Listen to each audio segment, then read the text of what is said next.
शास्त्रों में स्त्री और पुरुषों का अलग रहने में और स्पर्श आदि के बचने में क्या चीज है?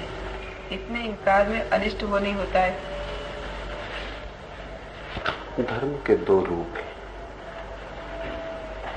लिखे ना, पीछे आप कर लो, पीछे टेप सरकार। धर्म के दो रूप हैं, जैसा कि सभी चीजों के होते हैं, एक स्वस्थ और एक अस्वस्थ। स्वस्थ धर्म तो जीवन को स्वीकार करता है, अस्वस्थ धर्म जीवन को अस्वीकार करता है। जहां भी अस्वीकार है वहां अस्वास्थ्य है। जितना गहरा अस्वीकार होगा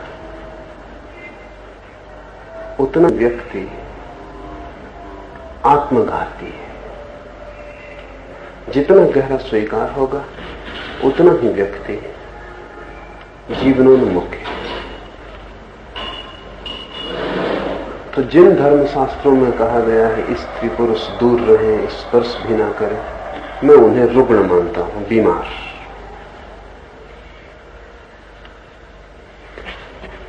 स्वस्थ तो मैं उस बात को मानता हूं जो जीवन में, जीवन की जो सहजता है, जो जीवन का निसर्ग भाव है, उसका जहां अंगीकार हो।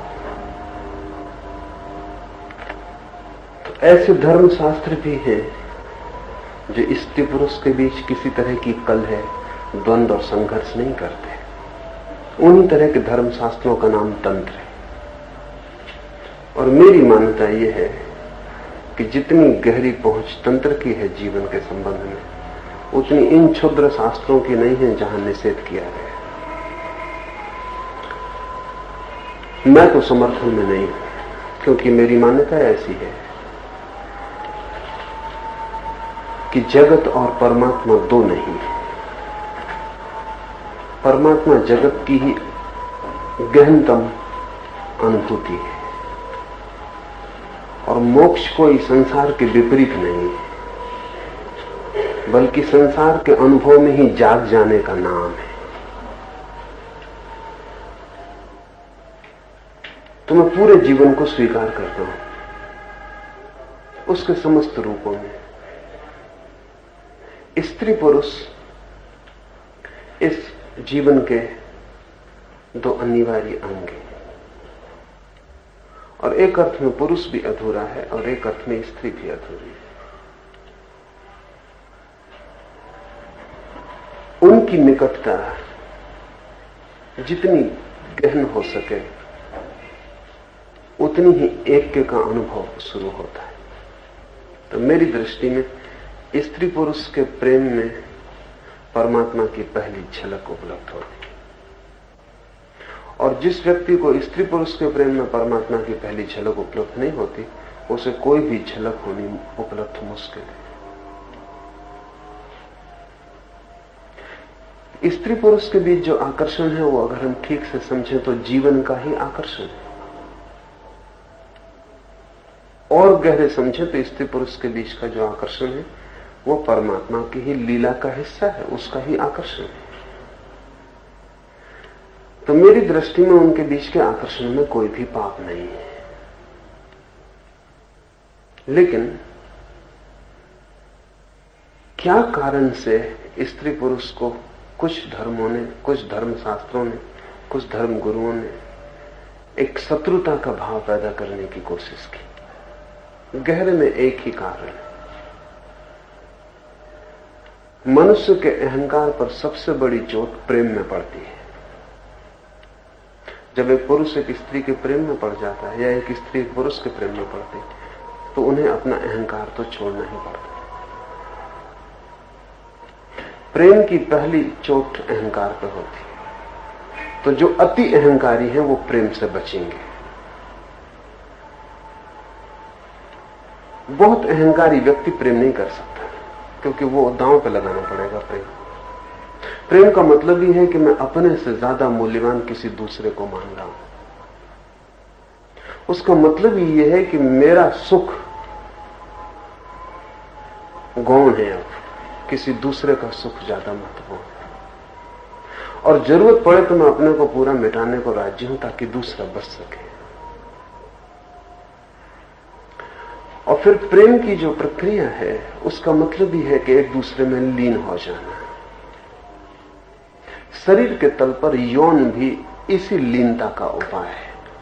शरीर के तल पर प्रेम और गहरे तल पर इसी लीनता का उपाय है, लेकिन दोनों लीनताएं हैं, एक दूसरे में डूब जाना और एक हो जाना, एक फ्यूजन, फासला मिट जाए और कहीं मेरा मैं खो जाए, अस्तित्व रह जाए, मैं का कोई भाव ना रहे। तो प्रेम से सबसे ज्यादा पीड़ा उनको होती है जिनको अहंकार की कठिनाई है। तो अहंकारी व्यक्ति प्रेम नहीं कर सकता। अहंकारी व्यक्ति प्रेम के भी विरोध में हो जाएगा और अहंकारी व्यक्ति काम के भी विरोध में हो जाएगा। ऐसे अहंकारी व्यक्ति अगर धार्मिक हो जाएं तो उनसे जिस धर्म का जन्म होता है वो रुग्ण धर्म है, और ऐसे अहंकारी व्यक्ति अक्सर धार्मिक हो जाते क्योंकि उन्हें जीवन में अब कहीं जाने का उपाय नहीं रह जाता। जिसका प्रेम का द्वार बंद है उसके जीवन का भी द्वार बंद हो गया, और जिसे प्रेम का अनुभव नहीं हो रहा है उसके जीवन में दुख ही दुख रह गया। अब इस दुख से उबरने के लिए कोई रास्ता खोजेगा। वो प्रेम में खो नहीं सकता तो अब वो कहीं और खोने का रास्ता खोजेगा। तो वो परमात्मा की कल्पना करेगा, मोक्ष की कल्पना करेगा, लेकिन उसका परमात्मा और मोक्ष अनिवार्य रूप से संसार के विरोध में होगा, क्योंकि वो संसार के विरोध में है। संसार से मतलब वो प्रेम के विरोध में है, शरीर के विरोध में है। तो उसका जो परमात्मा है उसकी कल्पना का वो विपरीत होगा संसार के, एक अर्थ में संसार का दुश्मन होगा। ऐसा जो आदमी धार्मिक हो जाए तो रुग्ण धर्म पैदा होता है, और ऐसे लोग अक्सर धार्मिक हो जाते हैं। ऐसे लोग शास्त्र भी लिखते हैं, ऐसे लोग अपने विचार का प्रचार भी करते हैं, और दुनिया में बहुत दुखी लोग हैं। वो इस आशा में कि इस तरह के विचारों से आनंद मिलेगा वो भी इस तरफ झुकते हैं, और दुनिया में सभी के पास थोड़ा बहुत अहंकार है। तो जिनके भी अहंकार को थोड़ी बढ़ावा पाने की इच्छा हो वो भी इस ओर झुक जाते हैं। अहंकारी आदमी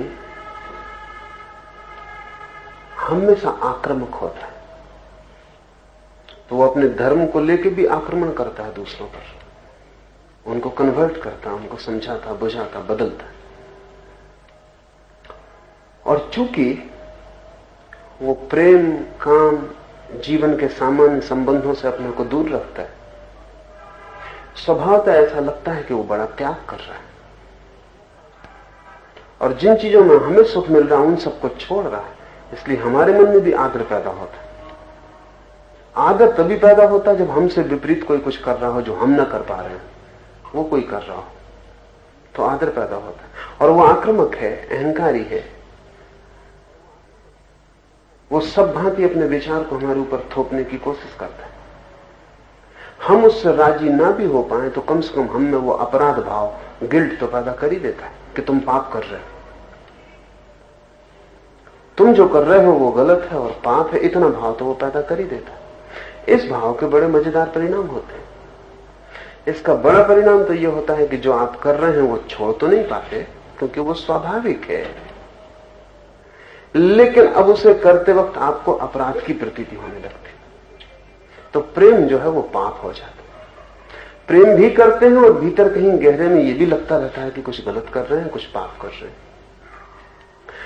इसका परिणाम यह होता है कि प्रेम से जो भी सुख मिलता था वो मिलना बंद हो जाता है। प्रेम जारी रहता है और सुख इस अपराध भाव के कारण मिलना बंद हो जाता है। जिस चीज में भी अपराध भाव पैदा हो जाए उसमें सुख नहीं मिल सकता। सुख के लिए पहली बात जरूरी है कि मन में अहोभाव हो, अपराध भाव ना हो। तो पुरुष का मन है कि स्त्री को प्रेम करे, स्त्री का मन है पुरुष को प्रेम करे। ये स्वाभाविक आकर्षण है, नैसर्गिक, कुछ इसमें बुरा नहीं है। लेकिन अब वो जो अपराध पैदा कर देंगे त्यागी, वो जहर बन जाएगा।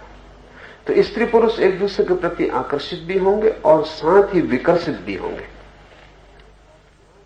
एक दोहरी धारा, द्वंद्व और विपरीत स्थिति बन जाएगी, एक भीतरी कंट्राडिक्शन खड़ा हो जाए। ये सारी मनुष्य जाति में उन्होंने पैदा कर दी है। इसके उनको फायदे हैं, क्योंकि जब आपको प्रेम से कोई सुख नहीं मिलता तो उनकी बात बिल्कुल ठीक लगने लगती कि न तो इसमें कोई सुख है, और सुख नहीं मिलता इसलिए नहीं कि प्रेम में सुख नहीं मिलता इसलिए कि उन्होंने पाप का भाव पैदा कर दिया। अगर कोई बच्चे को समझा दे कि श्वास लेने में पाप है तो श्वास लेने में दुख मिलने लगेगा। हम जो भी समझा दें उसमें दुख मिलने लगेगा। दुख जो है वो कोई भी गलत काम हम कर रहे हैं उससे मिलने लगेगा। वो काम गलत है या नहीं ये सवाल नहीं है। जैसे जैन घर का बच्चा रात को खाना खाए तो लगता है कि पाप हो रहा है। जब मैंने पहली दफा रात में खाना खाया तो मुझे वॉमिट हो गई, एकदम उल्टी हो गई, क्योंकि 14 साल तक मैंने कभी रात खाना खाया नहीं था, घर को कभी खाता नहीं था, और रात खाना पाप था जाहिर। और जब पहली दफा विद्यार्थियों के साथ पिकनिक पे चला गया, वहां कोई जैन नहीं था, सब हिंदू थे, और उन्होंने कोई दिन में कोई फिक्र न की भोजन बनाने की या खाने की। और मेरे अकेले के लिए मुझे अच्छा भी नहीं लगा कुछ कहूं। दिन भर की थकान, पहाड़ी पे चढ़ना, दिन भर की भूख, और फिर रात उनका खाना बनाना मेरे सामने, तो भूख भी, उनके खाने की गंध भी, तो मैं राजी हो गया। फिर मैंने सोचा कि इतने लोग इतने दिन से खा के अभी तक नर्क नहीं गए, एक दिन ही खा लेने से नर्क नहीं चला जाऊंगा। नर्क तो नहीं गया, लेकिन रात मेरी तकलीफ में पड़ गई, मैं नर्क में ही रहा, क्योंकि मुझे उल्टी हो गई खाने के बाद। 14 साल तक जिस बात को पाप समझा हो उसको एकदम से भीतर ले जाना बहुत मुश्किल है। उस दिन जब मुझे उल्टी हो गई तो मैंने यही सोचा कि बात पाप ही है, नहीं तो उल्टी कैसे हो जाती। तो विशियस सर्किल है विचार के, तो दुष्ट चक्र है। जिस चीज को हम पाप मान लेते हैं उसमें सुख नहीं मिलता, दुख मिलने लगता है, और जब दुख मिलने लगता है तो उसे और भी पाप मान लेने का गहरा भाव हो जाता है। जितना गहरा पाप मानते हैं उतना ज्यादा दुख मिलने लगता है। इस भांति 5000 साल से त्यागवादी आदमी की गर्दन पकड़े हुए, और वो बीमार लोग, रुग्ण है। जीवन को जो भोग नहीं सकते, क्योंकि जीवन के भोगने के लिए जो अनिवार्य शर्त है उसको वो पूरी नहीं कर सकते, उनका अहंकार बाधा बनता है। तब फिर वो कहना शुरू कर देते हैं कि सब अंगूर खट्टे, और वो इतना प्रचार किया हुआ अंगूर खट्टे होने का कि अंगूर खट्टे हैं या नहीं, जब आप उनको मुंह में डालते हैं तो आपके दांत कहते हैं कि खट्टे हैं। प्रचार इतना बड़ा है। इन सारे लोगों ने स्त्री पुरुष के बीच बहुत तरह की बाधाएं खड़ी की, और चूंकि इनमें अधिक लोग पुरुष थे इसलिए स्वभावतः स्त्री को उन्होंने बुरी तरह निंदित किया। ये सब शास्त्र रचने वाले चूंकि अधिकतर पुरुष थे, इसलिए स्त्री को उन्होंने बिल्कुल नरक का द्वार बना दिया। तो नरक के द्वार को छूने में खतरा तो है ही, फिर नरक के द्वार के पास होने में खतरा है। और जितना इन लोगों ने ये भाव पैदा किया कि स्त्री नरक का द्वार है, स्त्री पुरुष के संबंध पाप है, अपराध है, ये भी सामान्य मनुष्य थे, इनके भीतर भी स्त्री के प्रति वही आकर्षण था जो किसी और के मन में है। और जब इन्होंने इतना विरोध किया तो यह आकर्षण और बढ़ गया। निषेध से आकर्षण बढ़ता है। जिस चीज का इनकार किया जाए उसमें एक तरह का रस पैदा शुरू हो जाता है। तो ये दिन रात इनकार करते रहे तो उनका रस भी बढ़ गया, और जब इनका रस बढ़ गया तो अगर इस तरह के लोग ध्यान करने बैठे, प्रार्थना करने बैठे, तो स्त्री ही उनको दिखाई पड़ने वाली। वो भगवान को देखना चाहते लेकिन दिखाई स्त्री पड़ती। तब स्वभावतः उनको और भी पक्का होता चला गया कि स्त्री ही नरक का द्वार। काम भगवान को जब भी पाने जाना चाहते तभी स्त्री बीच में आ जाती। सारे ऋषि मुनियों को स्त्रियां सताती। इसमें स्त्रियों का कोई कसूर नहीं, इसमें ऋषि मुनियों के मन की भावदशा है। ये ऋषि मुनि स्त्री के खिलाफ लड़ रहे हैं। कोई ऊपर इंद्र बैठा हुआ नहीं कि इनको अप्सराएं भेजते। मगर इन सबको अप्सराएं घेर लेती। नग्न स्त्रियां, सुंदर स्त्रियां, ये इनके मन के रूप हैं जो इन्होंने दबाया है, और जिसको निषेध किया है वो इतना प्रगाढ़ हो गया है, वो इतना प्रगाढ़ हो गया है कि अब वो बिल्कुल उनको वास्तविक मालूम पड़ता है। तो हम इनके कहने में भी गलती नहीं कि उन्होंने जो अप्सराएं देखी बिल्कुल वास्तविक है। ये अत्यंत रुग्ण चित्त की दशा है, विक्षिप्त चित्त की दशा है। जबकि कोई वासना इतनी प्रगाढ़ हो जाती कि उस वासना से जो स्वप्न खड़ा होता है वो वास्तविक मालूम होता है। ये पागलमन की हालत है। और इन सबको स्त्रियां ही सताती क्योंकि इनका पूरे जीवन का सारा संघर्ष स्त्री से है।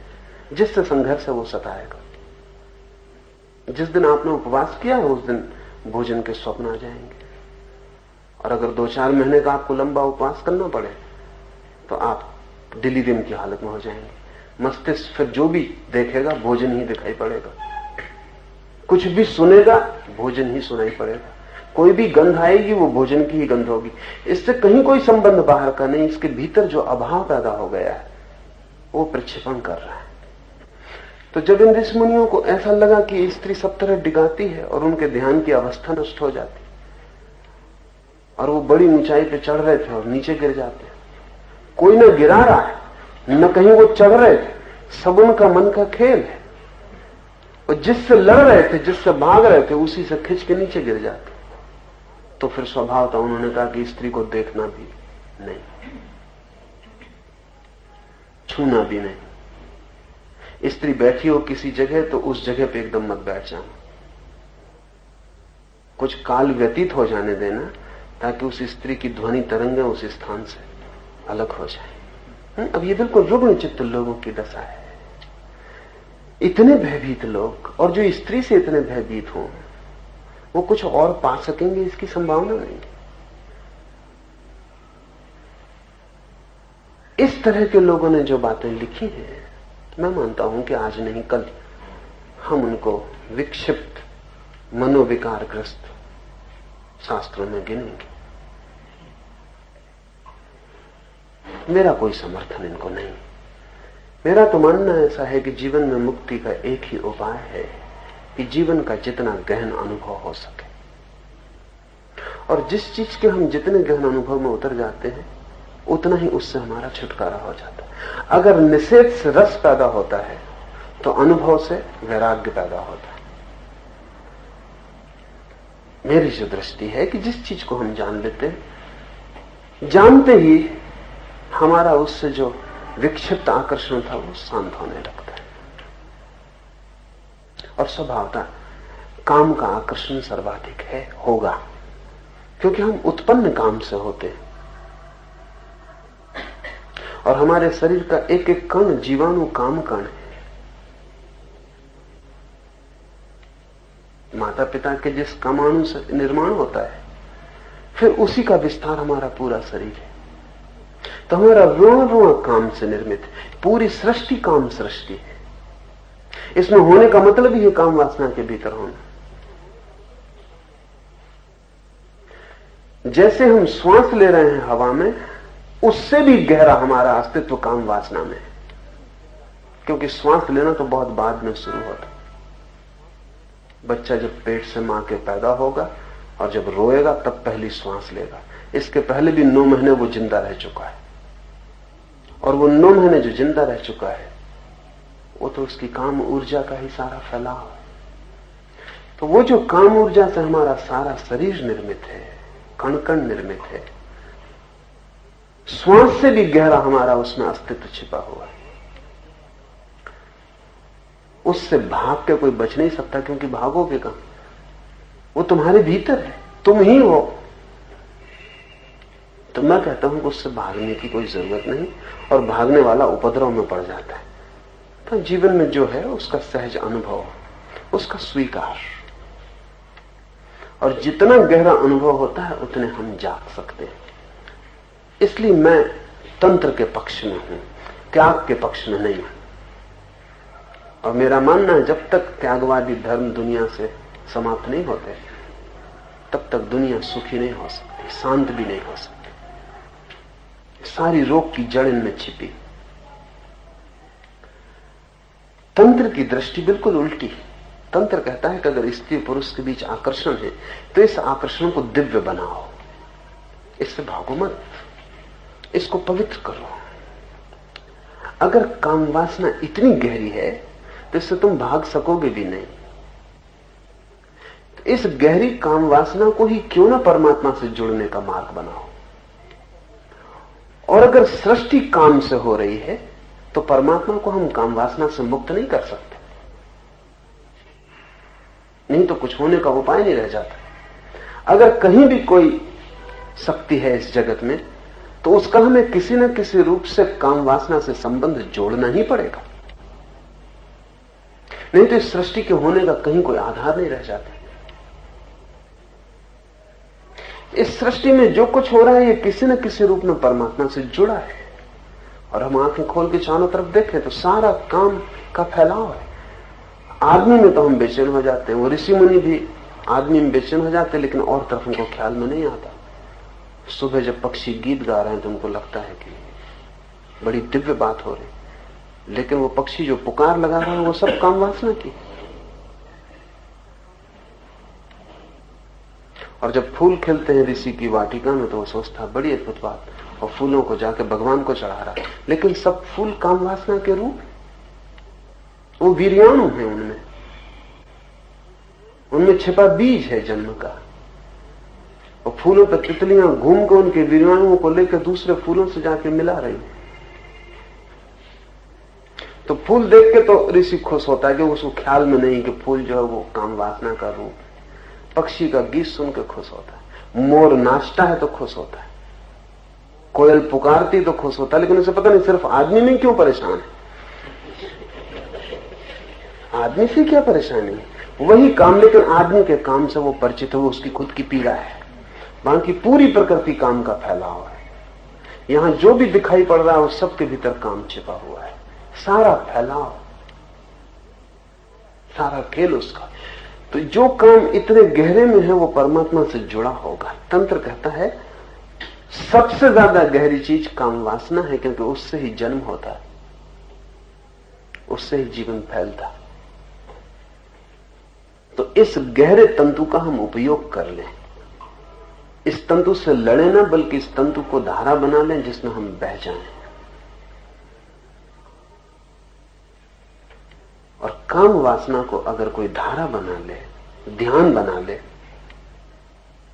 समाधि बना ले, तो दोहरे परिणाम होते हैं। वो जो ऋषि निरंतर चाहता है त्यागवादी कि छुटकारा हो जाए, वो भी हो जाता है। और दूसरा परिणाम यह होता है कि ये व्यक्ति काम वासना से भी छूट जाता है और काम वासना के कारण अहंकार से भी छूट जाता है। तो तंत्र की साधना ही स्वस्थ साधना है। तो मैं तो विरोध में नहीं हूं, न तो मैं विरोध में हूं कि स्पर्श से बचे वो, न बच सकते हैं। ऐसा ऊपर से बचेंगे तो भीतर अप्सराएं सताएंगी, उससे इस पृथ्वी की स्त्रियों में कुछ ज्यादा उपद्रव नहीं।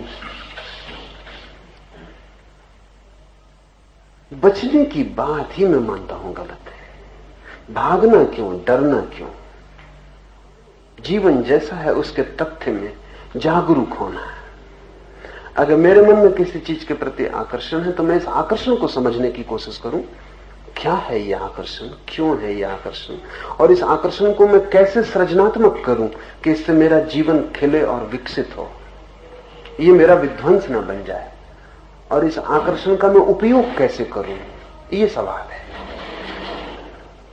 तो इस आकर्षण का गहरा उपयोग ध्यान के लिए हो सकता है। और स्त्री पुरुषों की सन्निधि बड़ी मुक्तिदायी हो सकती है। अगर कभी ऐसा हुआ कि मनुष्य और ज्यादा समझदार और ज्यादा विचारपूर्ण हुआ तो हम स्त्री पुरुष के बीच की सारी बाधाएं तोड़ देंगे। स्त्री पुरुष के बीच की बाधाएं तोड़ते ही हमारे 90% बीमारियां विलीन हो जाएंगी, क्योंकि उन बाधाओं के कारण सारे रोग खड़े हो रहे हैं, हमको दिखाई नहीं पड़ता।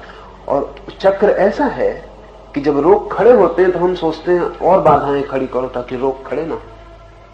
अब मैं एक गांव में था और कुछ बड़े विचारक और संत साधु मिलकर अश्लील पोस्टर विरोधी एक सम्मेलन कर रहे। तो उनका ख्याल है कि अश्लील पोस्टर लगता है दीवार पर इसलिए लोग काम वासना से परेशान रहते हैं, जबकि हालत दूसरी, लोग काम वासना से परेशान है इसलिए पोस्टर में मजा है। पोस्टर कौन देखेगा? पोस्टर को देखने कौन जा रहा है? पोस्टर को देखने वही जा रहा है जो स्त्री पुरुष के शरीर को देख ही नहीं सका, जो शरीर के सौंदर्य को नहीं देख सका, जो शरीर की सहजता को अनुभव नहीं कर सका, वो पोस्टर देख रहा है। पोस्टर इन्हीं गुरुओं की कृपा से लग रहे हैं क्योंकि ये इधर स्त्री पुरुष को मिलने जुलने नहीं देते, पास नहीं होने देते। तो इसका परवर्टेड विकृत रूप है कि कोई गंदी किताब पढ़ रहा है, कोई गंदी तस्वीर देख रहा है, कोई फिल्म बना रहा है, कोई, क्योंकि आखिर ये फिल्म कोई आसमान से नहीं टपकती, लोगों की जरूरत है। इसलिए सवाल ये नहीं कि गंदी फिल्म क्यों, सवाल ये कि लोगों में जरूरत क्यों। ये तस्वीर जो पोस्टर लगती कोई ऐसे मुफ्त पैसा खराब करके नहीं लगाता है, इसका कोई उपयोग है। इसे कहीं कोई देखने को तैयार है, मांग है इसकी। वो मांग कैसे पैदा हुई? वो मांग हमने पैदा की है, स्त्री पुरुष को दूर कर करके वो मांग पैदा कर दी। अब वो मांग को पूरा करने जब कोई जाता है तो हमको लगता है कि गड़बड़ हो रही है, तो उसको और बाधाएं डालो। उसको जितनी हम बाधाएं डालेंगे वो नए रास्ते खोजता मांग को, क्योंकि मांग तो अपनी पूर्ति मांगती है। तो मैंने उनको कहा कि अगर सच में चाहते हो कि पोस्टर विलीन हो जाए तो स्त्री पुरुषों के बीच की बाधा कम करो, क्योंकि मैं नहीं देखता आदिवासी समाज है जहां स्त्री पुरुष सहज है, करीब करीब नग्न है, वहां कोई पोस्टर लगा है या कोई पोस्टर में रस ले। जब पहली दफे ईसाई मिशनरी ऐसे कबीलों में पहुंचे जहां लोग नग्न थे तो उनको यह भरोसा ही नहीं आया कि कोई नग्न स्त्री में भी रस ले सकता है, क्योंकि रस लेने का कोई कारण नहीं। जब तक हम वस्त्रों में ढांके हैं और दीवारें और बाधाएं खड़ी किए तब रस पैदा होगा। रस पैदा होगा तो हम सोचते हैं कि और डर पैदा हो रहा है तो इसको रोको। मनुष्य की अधिक उलझने इसी भांति की है कि जो सोचता है कि सीढ़ियां हैं सुलझाव की, वही उपद्रव हैं, वही बाधाएं हैं। तो मैं तो मानता हूं कि बच्चे बड़े हों, साथ बड़े हों, लड़के और लड़कियों के बीच कोई फासला ना हो, साथ खेलें दौड़ें बड़े हों, साथ स्नान करें तैरें, ताकि स्त्री पुरुष के शरीर की नैसर्गिक प्रतीति हो और वो प्रतीति कभी भी रुग्ण न बन जाए और उसके लिए कोई बीमार रास्ते न खोजने पड़े। और ये बिल्कुल उचित ही है, ये उचित ही है कि पुरुषों की स्त्री के शरीर में उत्सुकता हो, स्त्री की पुरुषों के शरीर में उत्सुकता हो, ये बिल्कुल स्वाभाविक है और इसमें कुछ भी क्रूर नहीं है और कुछ भी अशोभन नहीं है। अशोभन तो तब होता है जो हमने किया है उससे अशोभन हो गई बात। अब जिस स्त्री से मेरा प्रेम हो उसके शरीर में मेरा रस होना स्वाभाविक है, नहीं तो प्रेम ही नहीं होगा। लेकिन एक अनजान स्त्री को रास्ते पर मैं धक्का मार दूं भीड़ में, ये अशोभन है। लेकिन इसके पीछे ऋषि मुनियों का हाथ है। जिस स्त्री से मेरा प्रेम है उसे मैं अपने करीब निकट ले लूं, उसका आलिंगन करूं, ये समझ में आने वाली बात है, इसमें कुछ बुरा नहीं है। लेकिन जिस स्त्री को मैं जानता ही नहीं, जिससे मेरा कोई लेना देना नहीं है, रास्ते पर मौका भीड़ मिल जाए तो मैं उसको धक्का मार दूं, उस धक्के में कुछ बीमार बात है। वो धक्का क्यों पैदा हो रहा है? वो धक्का किसी जरूरत की कमी है। जिससे प्रेम हो सकता है उसको मैं कभी पास नहीं ले पाता। वो रुग्ण हो गई मेरी वृत्ति। अब मैं धक्का मारने में भी रस ले रहा हूं। तो भीड़ में एक धक्का मार के चला गया तो भी समझो कि कुछ सुख पाया, और सुख इसमें मिल नहीं सकता। गिलानी मिलेगी मन को, निंदा मिलेगी, अपराध का भाव पैदा होगा, तो मैं समझूंगा कि मैं पाप कर रहा हूं, और जितना मैं समझूंगा मैं पाप कर रहा हूं उतना स्त्री मेरे बीच का फासला बढ़ता जाएगा, और जितना फासला बढ़ेगा इसको मिटाने की मैं बेहूदी कोशिश से करूंगा, और ये चलता रहेगा। तो मैं तो स्त्री पुरुष को निकट लाना चाहता हूं, इतने निकट कि उनको ये प्रतीति नहीं रह जानी चाहिए कि कौन स्त्री है कौन पुरुष है। स्त्री पुरुष होना 24 घंटे का बोध नहीं होना चाहिए। वो बीमारी है अगर इतना बोध बना रहता है तो। स्त्री पुरुष होना 24 घंटे का बोध नहीं होना चाहिए। वो मिटेगा तभी जब हम बीच के फासले मिटाएंगे। और इसके गहरे परिणाम हो कि समाज की अश्लीलता, गंदा साहित्य, गंदी फिल्में, बेहुदा वृत्तियां वो अपने आप गिर जाएं और एक ज्यादा स्वस्थ मनुष्य का जन्म हो। और ये जो स्वस्थ मनुष्य, इसकी मैं आशा कर सकता हूं कि धार्मिक हो सके, क्योंकि जो स्वस्थ ही नहीं हो पाया अभी, उसके धार्मिक होने की कोई आशा मैं नहीं मानता। तो एक तो धर्म है जो अधर्म से भी बुरा है, अस्वस्थ धर्म, उससे तो अधर्म ठीक। और एक धर्म है जो अधर्म से श्रेष्ठ है, और उसे मैं कहता हूं स्वस्थ धर्म। जीवन की समझ, प्रतीति, अनुभव, होश, इससे पैदा हुआ धर्म। स्त्री पुरुष जितने निकट होंगे उतना ही ये जो उपद्रव है शांत हो जाए, और ये उपद्रव शांत हो जाए तो असली खोज शुरू हो। क्योंकि आदमी बिना आकर्षण के नहीं जी सकता, और अगर स्त्री पुरुष का आकर्षण शांत हो जाता है तो वो और गहरे आकर्षण की खोज में लग जाता है। बिना आकर्षण के जीना मुश्किल है, वही प्रयोजन है। और जो स्त्री पुरुष में लड़ता रहता है उसका आकर्षण तो कायम रहता है, दूसरा आकर्षण का कोई उपाय नहीं है। परमात्मा मेरे लिए प्रकृति में ही गहरे अनुभव का नाम है, और जिस दिन वो अनुभव होने लगता है उस दिन ये सारे जिनसे हम बचना चाहते थे इनसे हम बच जाते, पर बिना कोई चेष्टा किए। एक तो कच्चा फल है जिसको कोई झटका देकर तोड़ ले, और एक पका हुआ फल है जो वृक्ष से गिर जाता है। न वृक्ष को खबर होती कि वो कब गिर गया, न फल को खबर होती कब गिर गया, न फल को लगता है कि कोई बड़ा भारी प्रयास करना पड़ा, न कहीं कुछ होता नहीं, सब चुपचाप हो जाता। तो जीवन के अनुभव से एक वैराग्य का जन्म होता है जिसको मैं पका हुआ फल कहता हूं, और जीवन से लड़ने से एक वैराग्य का जन्म होता है जिसको मैं कच्चा फल कहता हूं। सब तरफ घाव छूट जाते और उन घावों का भरना मुश्किल है। तो मैं तो ऐसे किसी शास्त्रों के पक्ष में नहीं। मेरा तो मानना यह है कि जो भी प्रकृति से उपलब्ध है उसका समग्र सर्वांगीण स्वीकार और उसी स्वीकार से रूपांतरण,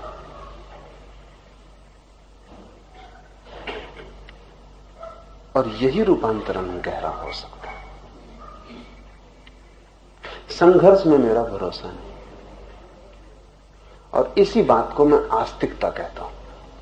सब त्यागियों को मैं नास्तिक कहता हूं, क्योंकि परमात्मा की सृष्टि उन्हें स्वीकार। और जिनको परमात्मा की सृष्टि स्वीकार नहीं, वो परमात्मा भी उन्हें मिल जाएगा तो स्वीकार करेंगे, मैं नहीं मानता। अस्वीकृति की उनकी आदत इतनी गहरी है कि जब वो परमात्मा को भी देखेंगे तो 1000 भूलें निकाल लेंगे कि इसमें ये पाप है। और शोपेनहावर ने कहीं कहा है कि हे परमात्मा, तू तो मुझे स्वीकार है, तेरी सृष्टि स्वीकार नहीं। लेकिन अगर परमात्मा स्वीकार है तो उसकी सृष्टि अनिवार्य रूप में स्वीकृत हो जाती, और अगर उसकी सृष्टि स्वीकार नहीं है तो बहुत गहरे में हम उसे भी स्वीकार नहीं कर सकते। कैसे स्वीकार करेंगे? फिर या तो हम परमात्मा से ज्यादा समझदार हो गए, उससे ऊपर अपने को रख लिया कि हम उसमें भी चुनाव करते हैं। मेरा कोई चुनाव नहीं। मैं तो मानता हूं जो प्रकट है वो अप्रगट का ही हिस्सा है, जो दिखाई पड़ रहा है उसके पीछे ही अदृश्य छिपा हुआ है। थोड़ी परत में भीतर प्रवेश करने की जरूरत है, और प्रेम जितना गहरा जाता है इस जगत में, कोई और चीज इतनी गहरी नहीं जाती। मैं छुरा मार सकता हूं आपकी छाती में, वो उतना गहरा नहीं जाएगा जितना मेरा प्रेम आपके भीतर गहरा जाए। तो प्रेम से गहरा तो कुछ भी नहीं जाता, इसको ही जो छोड़ देता है वो उथला सतह पर रह जाता। तो मेरे मन में तो ऐसे शास्त्र अनिष्ट, और जितने शीघ्र उनसे छुटकारा हो उतना अच्छा। और ऐसे ऋषि मुनियों की चिकित्सा होनी चाहिए। मानसिक रोग है।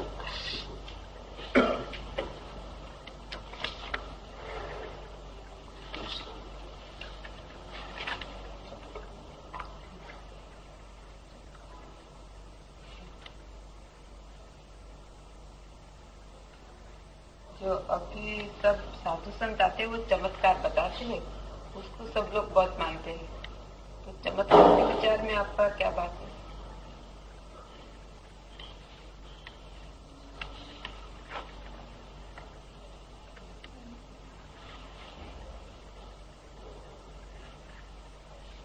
आदमी बहुत कमजोर है और बहुत तरह की तकलीफों में है। उसकी तकलीफें बिल्कुल सांसारिक है। अभी एक और सामान्य आदमी ही नहीं, सुशिक्षित जिनको हम विशेष कहें वो भी। अभी एक 4-6 दिन पहले कलकत्ता से एक डॉक्टर का पत्र मुझे, वो डॉक्टर है, तबादला करवाना है कलकत्ता से बनारस, पत्नी बच्चे बनारस। तो मुझे लगता है कि मैं सब तरह की पूजा पाठ करवा चुका, साधु संतों के सब तरह के दर्शन कर चुका, सैकड़ों रुपए भी खर्च कर चुका है इस पर, लेकिन अभी तक मेरा तबादला नहीं हो पाया। तब आखिरी आपकी शरण आता कि तबादला करवा दें, नहीं तो मेरा भगवान से भरोसे ही उठ जाए।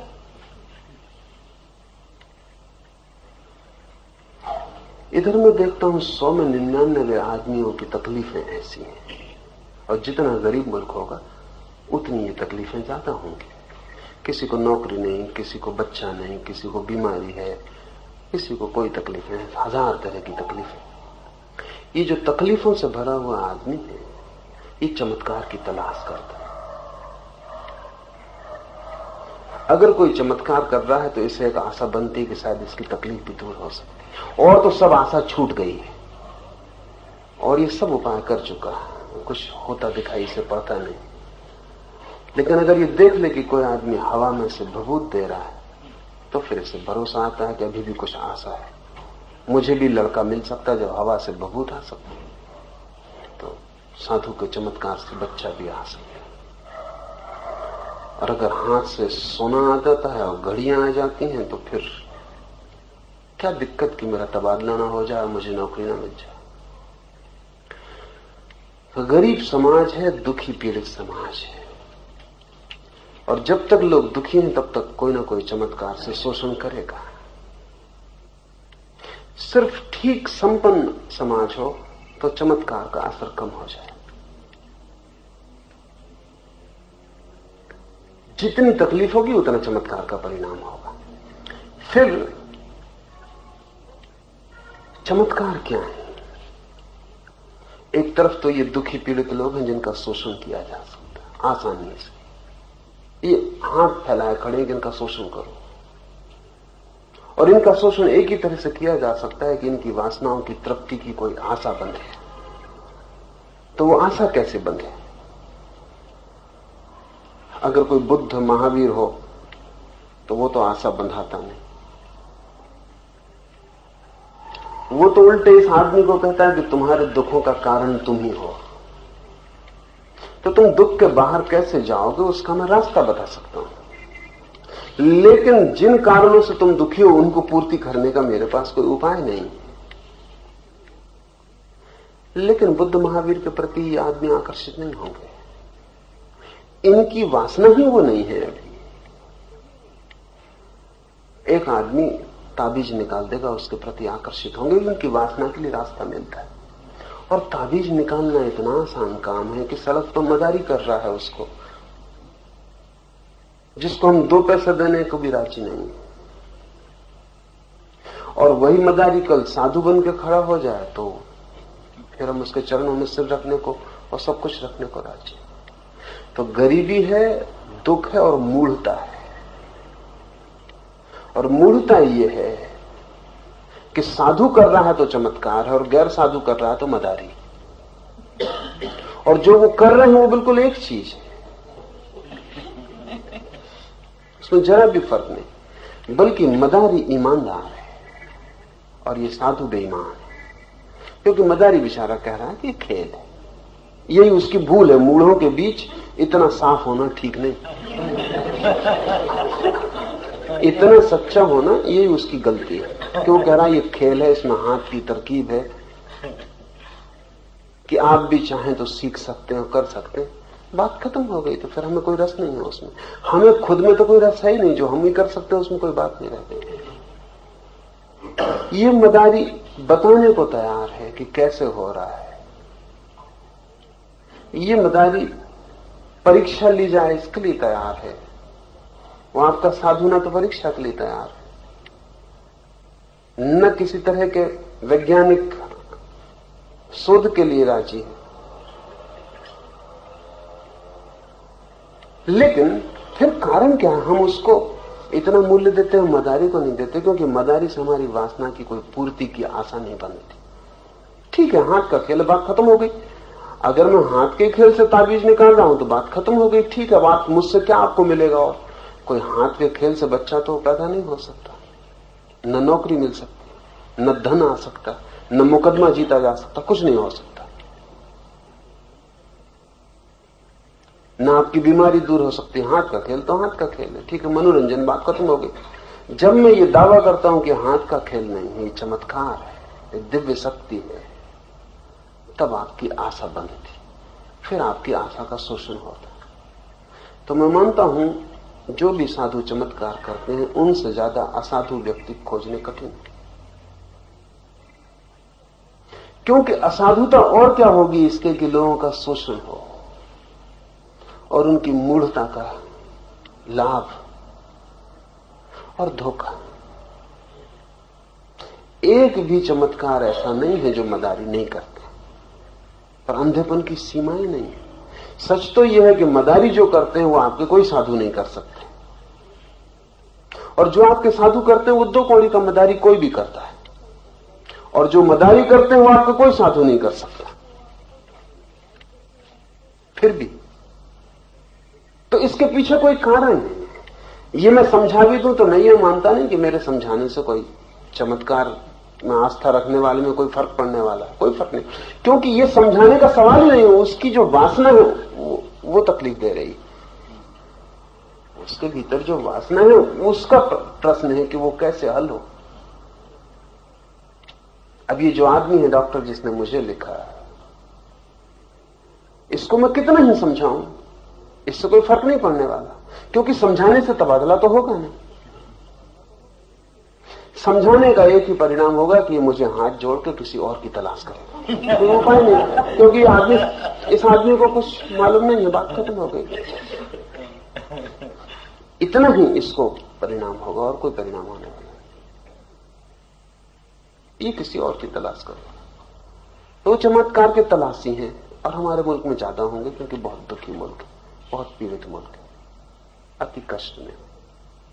इतने कष्ट में ये शोषण आसान है।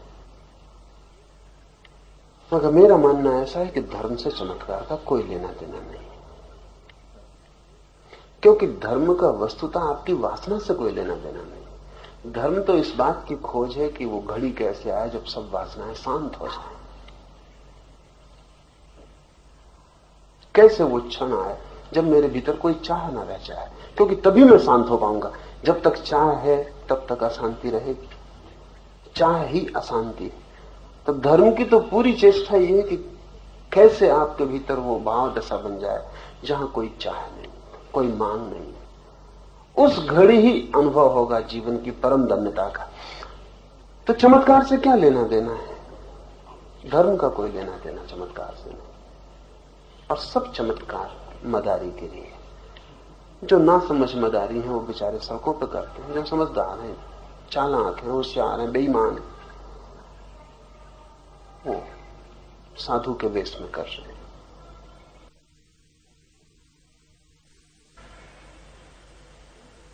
और इनको तोड़ा भी नहीं जा सकता, वो भी मैं समझता हूं कि इनके खिलाफ कुछ भी कहो उससे कोई परिणाम नहीं होता।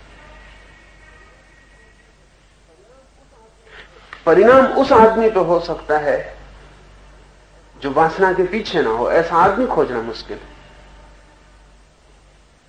एक स्त्री मेरे पास आई, उसको बच्चा चाहिए, और उसको मैं समझा रहा हूं कि सब चमत्कार मदारीगिरी है। वो उदास हो गई बिल्कुल। वो बोली कि सब मदारीगिरी। उसको दुख हो रहा है मेरी बात सुन के।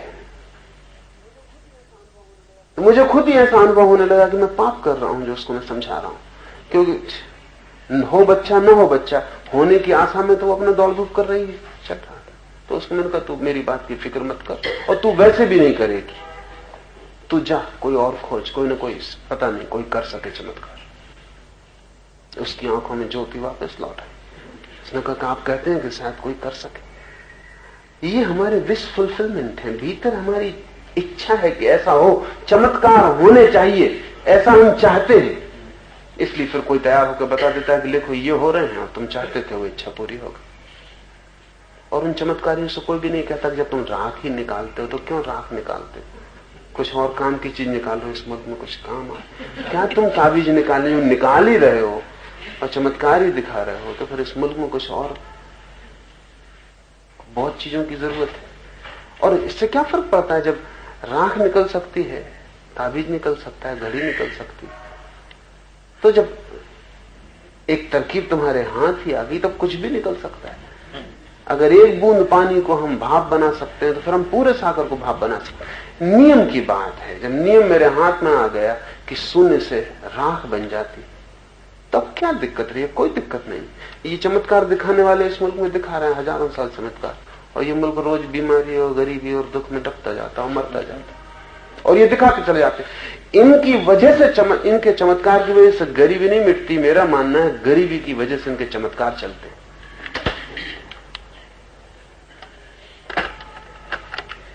थोड़ी देर को सोचो, यहां इतने लोग बैठे हैं, अगर अभी यहां बाहर पता चले कि सत्य साईं बाबा मौजूद है, तो आपके मन में पहला ख्याल क्या आएगा? और कोई ये कह दे कि वो जो भी आपकी इच्छा है उनसे पूरी हो सकती, फिर आपकी समझने में उत्सुकता नहीं रह जाएगी। फिर आप चाहेंगे कि कब यहां से छुटकारा हो, क्योंकि समझ में तो पीछे भी हो सकती है। आपको तत्काल क्या ख्याल आएगा अगर आपको पता चले कि बाहर साईं बाबा खड़े होकर आपकी इच्छा पूरी कर सकते हैं? तो आपको जो पहला ख्याल आएगा वो ये नहीं आएगा कि चमत्कार मदारीगिरी है, पहला ख्याल आपको ये आएगा कि आपकी वासना क्या है। फौरन आपको आपकी वासना उठ जाएगी मन में कि तो फिर ठीक है, चल के मैं इतनी मांग कर ही लूं। आदमी जी रहा है अपनी वासनाओं से। वासनाग्रस्त आदमी चमत्कार नहीं होता ऐसा मान नहीं सकता, ये तकलीफ है उसका। वो चाहता है कि चमत्कार होते हो। अगर एक साईं बाबा गलत हो तो कोई फिक्र नहीं, ये आदमी गलत होगा, लेकिन कहीं कोई ना कोई चमत्कार कर रहा होगा, कोई दूसरा ठीक होगा। मेरे पास लोग आते हैं, वो कहते हैं ये गलत होंगे वो गलत होंगे, लेकिन कोई तो ठीक होगा। ये सवाल नहीं है सब गलत सिद्ध हो जाएं तो रोज पता चल जाता है कि फला आदमी गलत सिद्ध हो गया, पर कोई फर्क नहीं पड़ता, चमत्कार जारी रहते। आ गलत होता है तो बा करता है, बा गलत होता है तो सा करता है, कोई ना कोई करता है, कोई ना कोई देखने वाला तैयार है। चमत्कार नहीं रुकते, चमत्कारी गिरते जाते हैं, चमत्कार नहीं रुकते, क्योंकि कोई बहुत मौलिक वासना की तृप्ति हो रही है। हम हैं दीन और दुखी, बड़ी चाहों से भरे, और कोई आशा नहीं दिखती कि ये चाहें पूरी हम कर पाएंगे। कोई पूरी कर दे आकाश से तो ही एकमात्र आशा है। इसलिए दुनिया में चमत्कार होते रहेंगे जब तक दीनता, दुख, पीड़ा, मूढ़ता सघन है।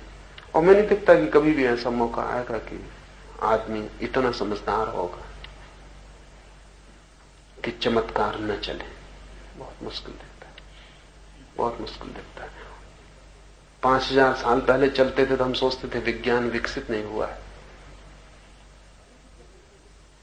अभी भी चलते हैं और विज्ञान इतना विकसित है, लेकिन कोई फर्क नहीं पड़ता, कोई फर्क नहीं पड़ता। आदमी जब तक नहीं बदलता कोई फर्क नहीं पड़ेगा। आप कुछ भी खोजबीन करके ले आओ, सब जाहिर कर दो। इधर मैंने प्रयोग किए, मैं सोचा शायद इसका कुछ परिणाम हो, लेकिन फिर मुझे लगा नहीं होगा। मैंने 2 मित्रों को राजी किया कि मैं तुम्हें लेकर घूमूं सारे मुल्क में, और जो जो चमत्कार लोग दिखाते हैं तुम मंच पे खड़े होकर दिखा दो, और फिर हम लोगों को समझा दें कि ये सब खेल है। मैंने कुछ मित्रों को उनके दिखाए तो उन्होंने देख के कहा कि हाँ ये होगा खेल। लेकिन सत्य साईं बाबा खेल नहीं। तब मैंने कहा कि फिजूल है, इसमें कोई मतलब नहीं इन दो विचारों को परेशान करना। वो कहेंगे कि ये है मदारी, लेकिन वो थोड़ी मदारी। क्या किया जा सकता? इसमें कोई उनका ये रक्षा कर रहे हैं ऐसा भी नहीं, इनको कोई लेना देना नहीं, लेकिन इनकी वासना है। ये चाहते हैं कि कहीं तो कोई कर रहा हो चमत्कार जो सच्चा है, बस इनकी चाह है। तो मैं तो सख्त खिलाफ हूं, क्योंकि मेरा मानना है कि इन क्षुद्र बातों में लोगों को उलझाना है, उनका समय नष्ट करना है, उनके मनों को लुभाना, व्यर्थ उलझाव में बनाए रखना, कुछ हल तो नहीं होता। धार्मिक व्यक्ति का तो कर्तव्य एक है कि कैसे व्यक्ति का दुख शांत हो।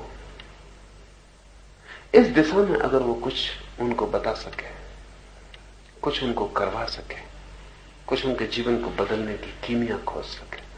बुद्ध ने कहा है कि मैं चिकित्सक हूं, वैद्य हूं, मैं कोई चमत्कार नहीं दिखा सकता, मैं तुम्हें सिर्फ औषधि की प्रक्रिया बता सकता हूं। और तुम बीमार हो तो अगर तुम्हारी बीमारी को मिटाने की इच्छा हो तो ये औषधि का उपयोग कर सकते हो। तो मेरा तो औषधि में भरोसा है। लेकिन इस तरह की उत्सुकता उन लोगों में होती है जो कि सच में ही शांति की खोज में हो। अब जो इस खोज में ही नहीं है, उसके लिए तो फिर मैं मानता हूं कि इतनी बड़ी दुनिया है, उसमें बहुत तरह के लोग हैं, उसमें कोई चमत्कार देखना चाहता है तो उसको देखने का हक है, और कोई दिखाना चाहता है उसको दिखाने का हक है। और दोनों मजा ले रहे हैं तो हम क्यों बीच में बाधा डालें? उनको लेने देना चाहिए, कभी समझ आएगी। तो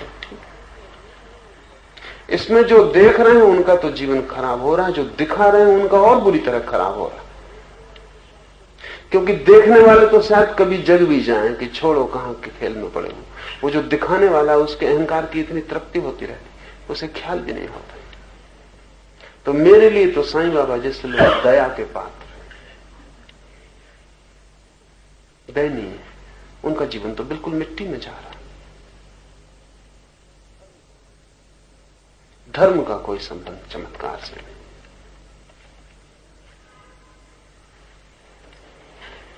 भगवान किसी को मनाए जाते हैं, भगवान किसी को मनाए जाते हैं।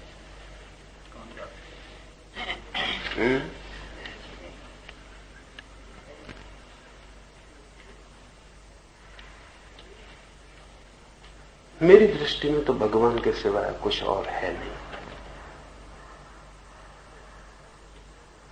कोई जागा हुआ भगवान है, कोई सोया हुआ भगवान है, कोई अच्छे भगवान, कोई बुरे, ताकि भगवान के सिवाय कुछ भी होते हैं भगवान। बिल्कुल, क्योंकि उसके सिवाय कुछ भी नहीं। अगर बुरे को हम काट दें उससे तो फिर बुरा होगा कैसे? होना मात्र ही उसका है।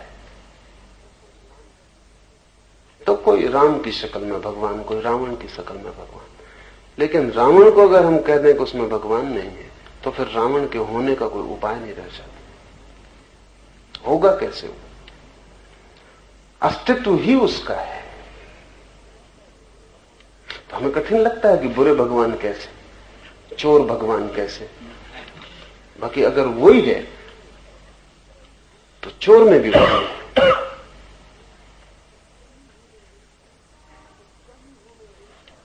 उसका ही होना अगर सब कुछ है तो फिर कोई चीज उसके बाहर नहीं। आमतौर से हमारी धारणा ऐसी कि भगवान कहीं कोई सातवें आकाश में बैठा हुआ कोई व्यक्ति सारी दुनिया को चला रहा। ये बचकानी, इसका कोई मूल्य नहीं। भगवान से मेरा अर्थ है अस्तित्व, होना मात्र। और जिस दिन भी कोई शुद्ध होने को समझ लेता है, अपनी उपाधियों से हटके, अपने रोगों से हटके, जिस शुद्ध होने को थोड़ा समझ लेता, वही भगवान हो गया। तो ये हमारा मुल्क अकेला मुल्क है जिसने हिम्मत पूर्वक ये कहा है कि सभी में भगवान है, और भगवान को अलग न रख के हमने प्रत्येक के भीतर केंद्र पर रख दिया है। वो होने का सहज गुण है। न जानो, सोए रहो, मत पहचानो, ये हो सकता है, मगर वो भी तुम्हारी मर्जी। कोई भगवान अपने को नहीं पहचानना चाहता तो क्या किया जा सकता है, वो नहीं पहचाने। लेकिन जिस दिन भी पहचानोगे उस दिन ख्याल में आ जाएगा। तो भगवान कहीं कोई दूर, कोई अलग वस्तु है, ऐसा नहीं है। मेरी धारणा यह है कि तुम्हारा होना ही भगवत्ता है। और जैसे मछली को पता नहीं चलता कि सागर कहां है, पता भी कैसे चले, क्योंकि उसी में पैदा होती है, उसी में जीती, उसी में मरती। मछली को तो पता ही तब चलता सागर का जब कोई उसे खींच के किनारे पर निकाल लेता। हमारी मुसीबत यह है कि भगवान को छोड़ के कोई किनारा भी नहीं जहां खींच के हमको निकाला जा सके।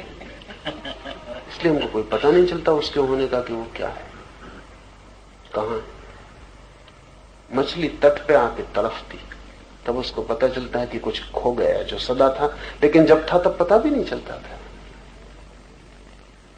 आदमी को भगवान के बाहर नहीं खींचा जा सकता है, यही तकलीफ। नहीं तो हमको पता चल जाए कि भगवान क्या है। तो लोग कहते हैं कि भगवान मिलता नहीं हो। मैं कहता हूं चूंकि तुमने कभी खोया नहीं, यही तकलीफ। एक दफे भी खो देते तो तुम्हें मिल जाता। मिलने के लिए खोना बिल्कुल जरूरी शर्त है, और चूंकि हम उसी में जी रहे हैं, हम वही हैं, इसलिए हमें पता नहीं चलता। फिर मेरे मन में, चूंकि मैं देखता हूं कि बुरा भी वही है, बुराई के प्रति भी मेरे मन में कुछ बुरा भाव नहीं रह जाता। इसको मैं एक आध्यात्मिक रूपांतरण की कीमिया मानता हूं। अगर ये मेरा ख्याल हो कि सभी वही है, तो जिसको हम बुरा कहते हैं वो भी वही है, तो फिर बुराई के प्रति भी बुराई का कोई भाव नहीं रह जाता। ठीक है, वो भी ठीक है। शायद वो भी अनिवार्य हिस्सा है, शायद उसके बिना भी जगत नहीं हो सकता। जैसे अंधेरे के बिना प्रकाश नहीं हो सकेगा और मृत्यु के बिना जीवन नहीं हो सकेगा, शायद इसी तरह रावण के बिना राम भी नहीं हो सकता। शायद परमात्मा के होने के ढंग में ये दोनों बातें साथ साथ सम्मिलित हैं कि जब भी वो राम होगा तब रावण भी होगा, नहीं तो नहीं हो सकता। तो ये द्वंद्व जो हमें इतना विपरीत दिखाई पड़ता है, कहीं भीतर जुड़ा हुआ है। थोड़ा रावण को अलग कर लें राम की कथा से, और राम के प्राण निकल जाते हैं। रावण के बिना क्या बल है कथा में? कथा में बचेगा क्या?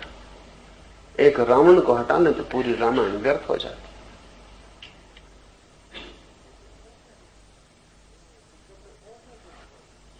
तो जब मैं ऐसा देखता हूं कि बुरा और भला एक ही सिक्के के दो पहलू हैं, तो बुरा भी कुछ बुरा नहीं रह जाता। इसलिए मेरी कोई चेष्टा ऐसी नहीं कि बुरे आदमी को अच्छा बनाओ। मेरी चेष्टा ऐसा कि बुरा आदमी ठीक से बुरा हो जाए और अच्छा आदमी ठीक से अच्छा हो जाए। मेरा फर्क समझते हैं कि बुरा आदमी अच्छा हो जाए, ऐसी मेरी कोई कोशिश नहीं कि रावण को राम बनाओ। कुछ मतलब हल ना होगा, सब खराब हो जाए, सब खराब हो जाए। और कुछ न कहो कि रावण कोई दिन राम बन जाए तो राम को बेचारों को तत्काल रावण बनना पड़े, क्योंकि इसके सिवा कोई उपाय नहीं, कोई उपाय नहीं। तो रावण अच्छा रावण हो, शानदार, पूरी तरह प्रकट हो, और राम पूरी तरह प्रकट हो अपनी प्रतिभा में, तो ये खेल का पूरा रूप आ जाए। तो मैं नहीं कहता किसी को कि तुम ऐसे हो जाओ, मैं कहता हूं तुम जो हो वही तुम पूरी तरह हो जाओ। कोई ढांचा नहीं देता कि ऐसे बनो, क्योंकि मैं कौन ढांचा देने वाला। तुम जो बन सकते हो वही बनो, उसमें पूरी तरह संलग्न हो जाओ। और कैसे पूरी तरह संलग्न हो सकते हो वो मैं जरूर कहता हूं। और जिस दिन तुम जो हो वही बन जाओगे, उस दिन तुम्हें परमात्मा की प्रतीति हो जाएगी। क्योंकि जिस दिन तुम पूरे खिलोगे अपने व्यक्तित्व में, वही अनुभव है उसका। व्यक्ति का पूरा खिल जाना ही, उसके भीतर जो छिपा है उसका पूरा पखरियों तक फैल जाना है, अनुभव है। तो मेरे लिए भगवान तो सभी हैं।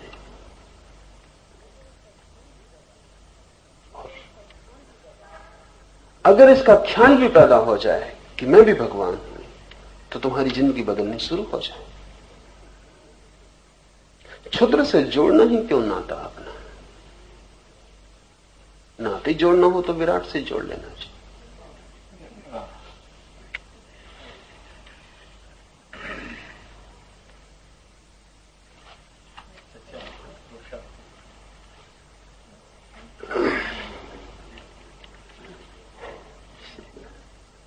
क्या है सर? सब कुछ आ जाता है। वो चमत्कार की बात में थोड़ा और समझाइए कि आपने जो बताया बराबर असरकार, लेकिन कोइंसिडेंस से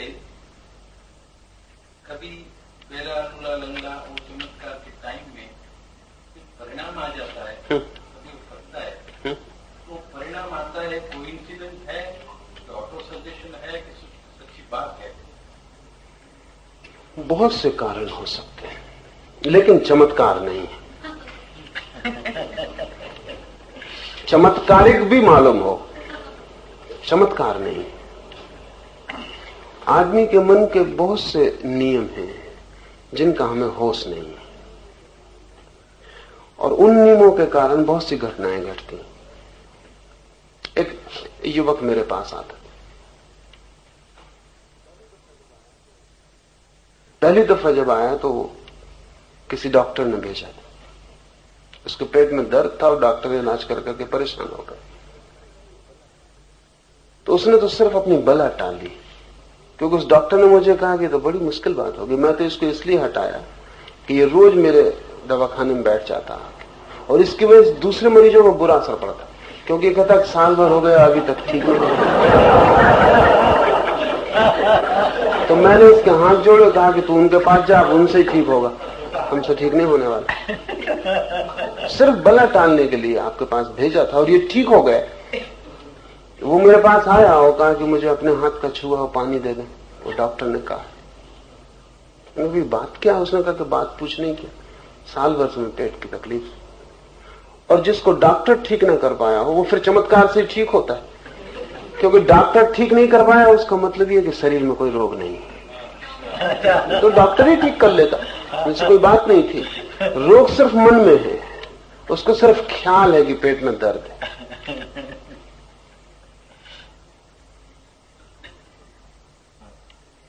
मैं उसको इनकार किया, कहा कि ये मैं करूंगा नहीं, क्योंकि कल और लोग आ जाएं। तब उसने मेरे पैर पकड़ लिए, कहा आप क्या कह रहे हैं? मैं किसी को बताऊंगा ही नहीं, ये बात छिपती नहीं। तू साल भर से बीमार है और अगर ठीक हो गया तो तू तो ठीक हुआ, हम फंस गए, कल तो और लोग आ जाएंगे। 12 बजे रात तक मैं उसे रोके रहा। जब वो बिल्कुल छाती पीट रोने लगा, मेरी माँ मौजूद थी वहां, उसने मुझे कहा कि बेचारा सिर्फ पानी ही मांगता। 3 घंटे से मैं सुन रही तुम्हारी बातचीत, इसको पानी दो, हो ठीक न हो ठीक, झंझट मिटाओ, सो जाओ। पर 3 घंटे उसे रोकना जरूरी था, क्योंकि जितना मैंने उसे रोका उतना उसका पक्का होता गया कि पानी में कुछ है। रोकने की बात भी क्या थी?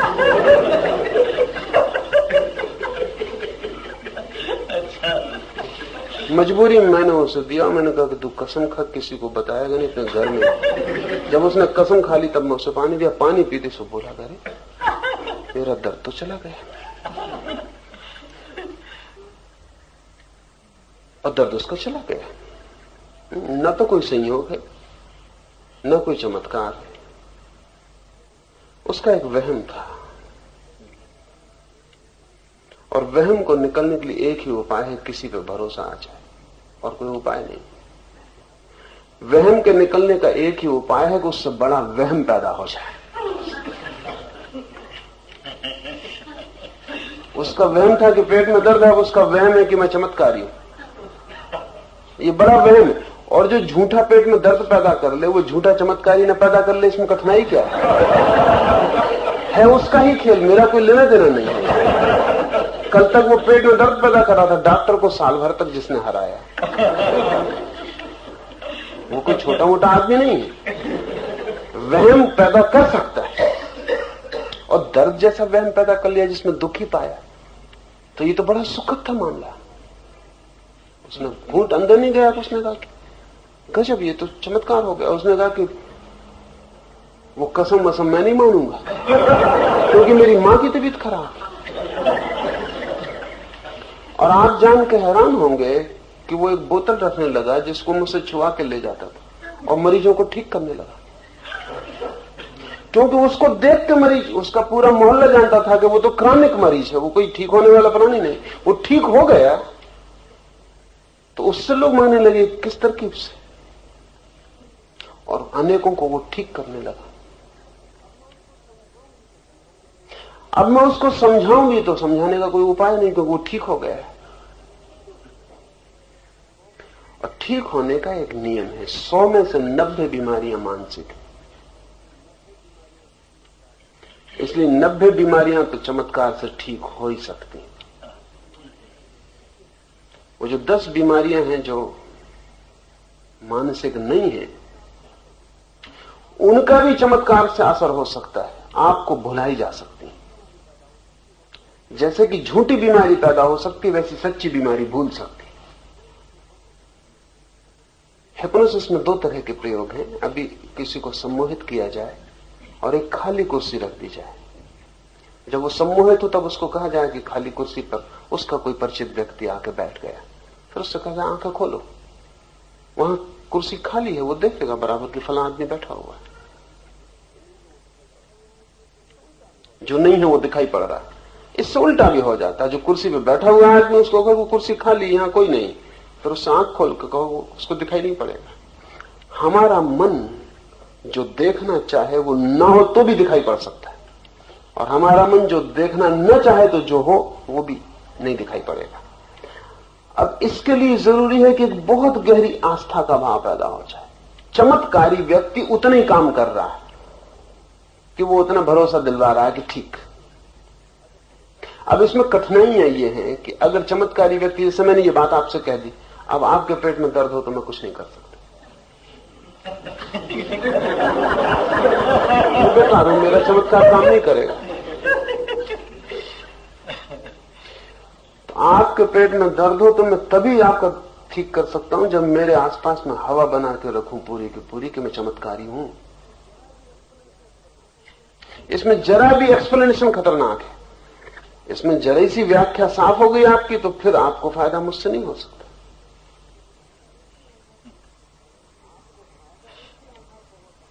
आपको फायदा इसी आधार पर हो सकता है कि मैं चमत्कारी हूं, मैं फायदा करता हूं। अगर मैं आपको कहूं कि आपसे आपको ही फायदा हो गया है, मैं सिर्फ बहाना था,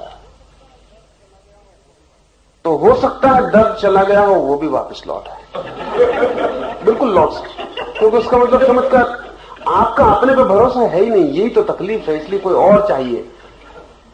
आत्मविश्वास की कमी आपकी बीमारियों का आधार है। तो कोई आपको चाहिए जो आत्मविश्वास दिला दे,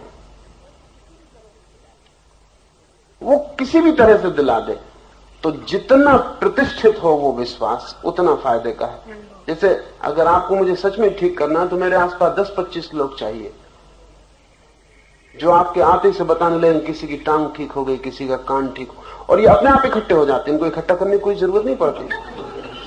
क्योंकि अगर मेरे पास 10 आदमी आए उसमें से 2 ठीक हो जाएं, जो 8 ठीक नहीं होंगे वो किसी दूसरे को तलाशेंगे, वो यहां का लिए आएंगे। वो जो 2 ठीक हो गए वो यहां आएंगे। मेरे आसपास इस तरह के लोगों की भीड़ इकट्ठी हो जाएगी जो मुझसे ठीक हुए। और जब एक नया आदमी आता है बीमारी लिए हुए, तो बीमारी तो वो छोड़ नहीं चाहता है, यहां देखता है इसका ये छूट गया, उसका वो छूट गया। मेरे आने के पहले चमत्कार काफी हो चुका होता, और मेरे पास आने की बात है वो ऊंट पर आखिरी तिनका रखना, वो ठीक हो जाएगा। ये जो ठीक होना है ये सीधे मन के नियम से हो रहा है, और चूंकि आप अपनी बीमारियां पैदा कर रहे हैं इसलिए चमत्कार दिखाए जा रहे हैं, नहीं तो कहीं कोई चमत्कार की जरूरत नहीं। पर ये चमत्कार खतरनाक है। खतरनाक इसलिए है कि आपकी मूल जो बीमारी की आधारशिला थी वो नहीं बदलती। बीमारी बदल जाती। इस आदमी का पेट ठीक हो गया लेकिन ये आदमी तो वही का वही, कल ये सिरदर्द पैदा कर लेगा, फिर उसको किसी चमत्कार की जरूरत, परसों ये पैर में तकलीफ पैदा कर लेगा। इसका मन तो वही का वही है, बीमारी एक तरफ से हटा दी, अभी दूसरी तरफ से पकड़ लेगा। इस आदमी को कोई लाभ नहीं हो रहा है, क्योंकि इस लाभ तो इसको तभी हो सकता है जब ये समझ ले कि बीमारी मैं पैदा कर रहा हूं और होशपूर्वक उस बीमारी को छोड़ दे, तो फिर ये आदमी दोबारा बीमारी पैदा नहीं करेगा। तो अब मेरे सामने दो विकल्प रहे सदा कि क्या मैं आपकी एक बीमारी में सहायता करके छोड़ दूं, दूसरी बीमारी आप पैदा करें। मेरे लिए सरल काम वही था कि आपकी एक बीमारी ठीक कर दी, आपको लगा कि बिल्कुल ठीक हो गया, बात खत्म हो। उसमें समझाने बुझाने की कोई भी जरूरत नहीं है, समझाने बुझाने का काम ही नहीं है उसमें बिल्कुल।